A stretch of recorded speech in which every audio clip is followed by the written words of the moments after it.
I've got with me Kelvin MacKenzie and Rachel Watkyn to discuss this. Rachel, you may not agree with me entirely. No, I do agree with you. Oh, you're here to disagree with me. It's Kelvin who's meant to agree. No, I agree because it's like the government's gone into headless chicken mode.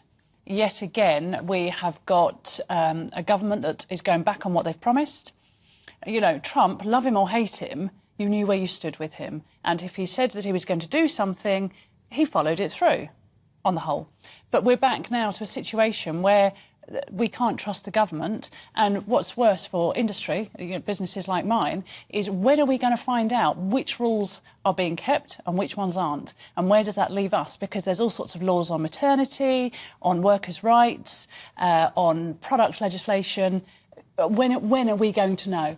That's such a good point, because one of the things I was arguing when we were bringing this forward was that we needed to have this done and dusted by the election so that people knew. Yes. Otherwise, the election, the Labour Party will say all sorts of scare stories about you're getting rid of workers' rights, which is not the intention of the government and never was. No. When Brexit was first announced, the notice period that industry was given, you know, companies like ours, was so slim that trading in Europe for the first few months was utter hell. And we're going to be back in that same situation where no one is going to know what the rules are if we've got the sort of hybrid of some rules we're keeping, some we aren't. Kelvin, isn't this John Major-esque? I think what it does is reinforce the view that this is a Brexit we didn't sign up for. I feel that we are in the worst of all worlds right now. We voted for something it's not being delivered. We've been unlucky with Ukraine, unlucky with COVID and all the rest of it. But we don't have a firm view of what this nation is. And that, I think, is very dangerous for the survival of this Tory administration. And what I can't understand is the why of it. What is the point of saying you're going to do something? I think most people would have said, do you know what? Some of this legislation is way beyond my pay grade. I don't understand 90% of it. But it looks like a good thing. It looks as though we're getting something we voted for. Now they say, well, there seems to be some downsides to having voted Brexit, certainly in terms of productivity, if you believe the stats. But where is this upside of slashing legislation? It's not there. And it's very rare that politicians give a specific, identifiable promise and then break it. Very often events overtake and things don't get introduced, but it's quite rare that something that's been introduced was a promise is then reversed. Yes, I honestly think that this is another cloud hanging over this administration, which they didn't need. Now, they're probably, if there were a government minister sitting there now, he would probably say, look, this is a massive event. We can't just go like that. In that case, why did they say it, since it would have been obvious at the start that this was a big issue? And so I really don't understand what's happening to the Tory administration. I think it also makes us a laughingstock of Europe, because in Rishi's statements originally, he said that by getting rid of the legislation would give us a chance to become true leaders in industry. And now we're going back on what he said at that point. But can I ask you something? I mean, you are, you know, a Brexiteer in your soul on this issue.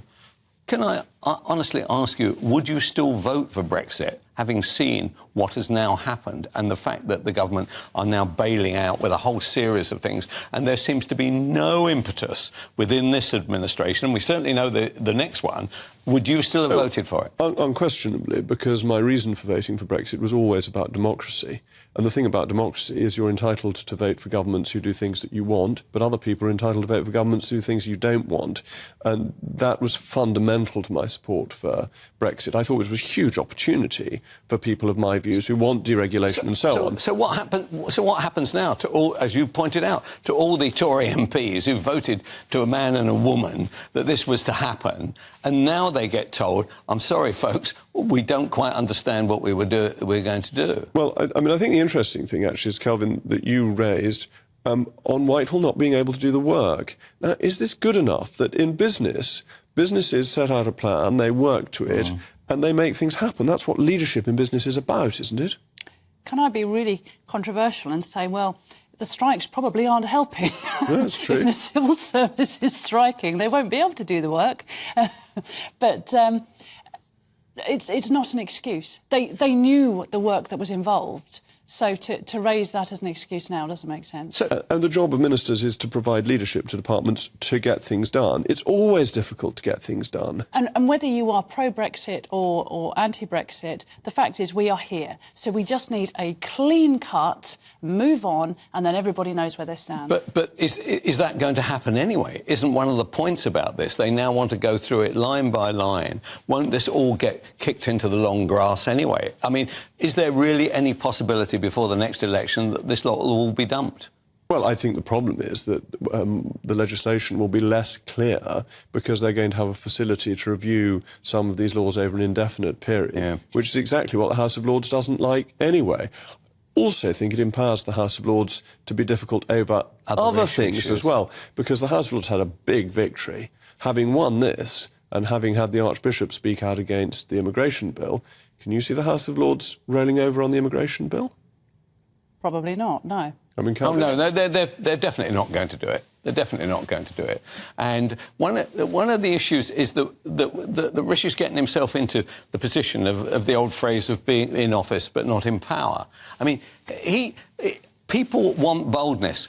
Honestly, the other side are always going to hate you for it, so you might as well give them something to really dislike you. The idea that you can kind of juggle your way through it, it's simply not going to work. In the same way as they only announce 0.25% tomorrow, right, when actually we all know that should really be 0.5%, because they're going to have another 0.25% in about another month or 6 weeks after that, when our inflation hasn't moved down. Well, but we're going back to the legislation. They originally said, Sunak said, that it would take until 2026, and it was only as part of leadership that suddenly got rolled down to 2023.